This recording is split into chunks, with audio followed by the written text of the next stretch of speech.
நம்மளோட நிலத்துல 2வது சாலா ஓட்டுறதுக்கு 5 கலப்பை கொண்டு வந்து ஓட்டிட்டு இருந்தோம். எல்லாமே முடிச்சாச்சு.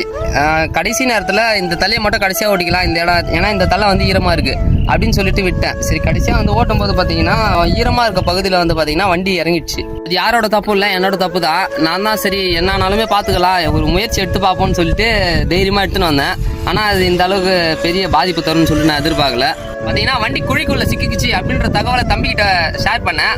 அவனுக்கும் இதை தெரிஞ்சுக்கிட்டு ஓடோடி வந்தான். வந்து என்ன சொன்னான்னா, ஆனால் என்னால் முடிஞ்ச முயற்சி நானும் எடுக்கிறேன் அப்படின்னு சொன்னான்.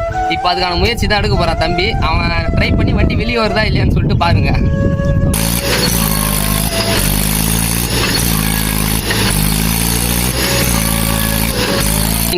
நடந்துடுச்சு அப்படின்னு சொல்லிட்டு என்னோட நண்பருக்கு நான் அழைச்சேன். ஆனால் அவரோட சூழல் என்னன்னு தெரியல. இப்போ என்னால் வர முடியாது அப்படின்னு சொல்லிட்டாரு. யாருடைய உதவியும் எதிர்பார்க்குற சூழல் இல்லை இப்போ எனக்கு. அதனால தன் கை தனக்கு உதவும் அப்படின்றதுனால என்னோட